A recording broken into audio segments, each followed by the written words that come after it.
Subtracting integers. You have done a lot with integers. You can order them, you know their absolute value, you can plot them on a number line, and you've learned to add them.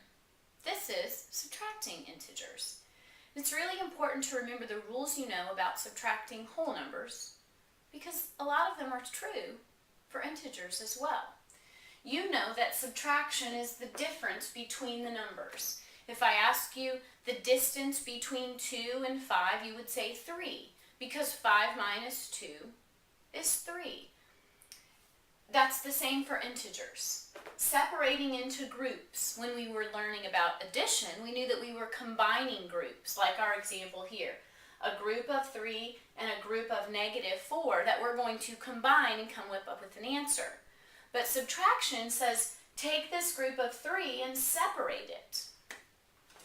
And then, most importantly for integers, we're going to remember that subtraction is the opposite of addition. So, let's get started.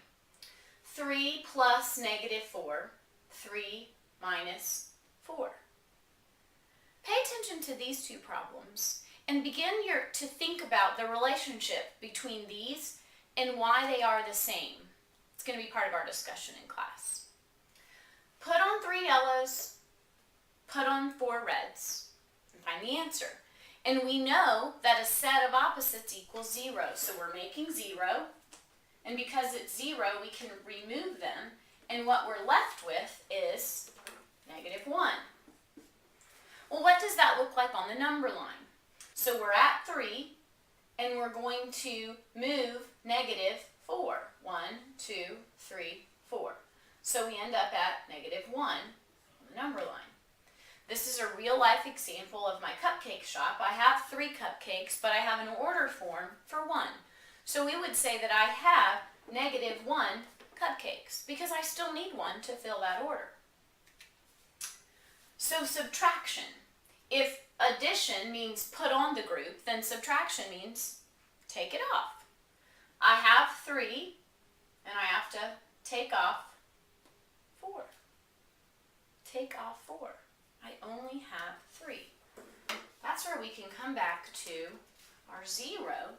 And remember that if I have 3 and I want to take off 4, I can put an extra 0 on there because this still represents +3.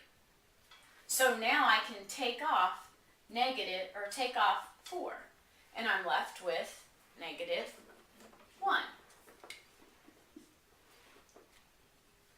So here I'm looking at the difference between 3 and 4. What's the difference between 3 and 4? The difference is -1. What is 3 traveling in the opposite direction of 4? 3 traveling in the opposite direction leads to -1. This is my $4 car toy, and I have $3. That means that I have -1. I still need $1. Let's talk about integers in real life. Sometimes it really does help to think about it in real life.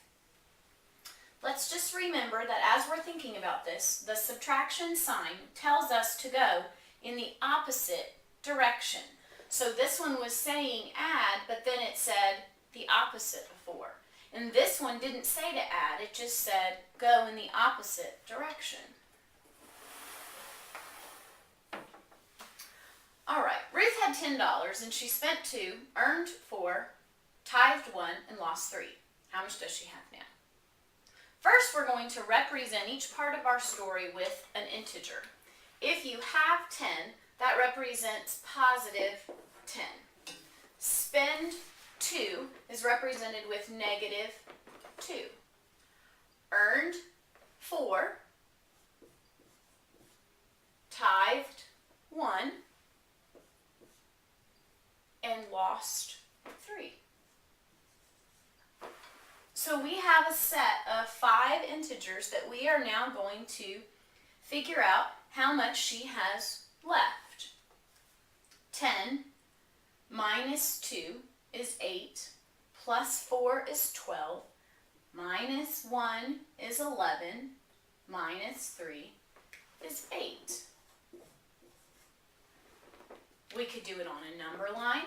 We could combine all of the ones that she spent, all of the ones that deducted from her account, all of the ones that are represented with negative integers, a -2 and a -1 and a -3 makes a -6, and the 10 and the 4 make 14.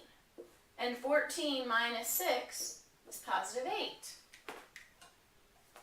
You've probably done problems like this and didn't know that you were so smart in subtracting and adding integers. It's 300 feet below sea level. The bird is 100 feet above sea level. What's the distance between the animals? The distance between the animals is 100, 200, 300, 400 feet. Sam has $14. He owes his mom $20. What integer represents his money amount? If Sam has 14, but he owes his mom 20, then 14 minus 20 is -6.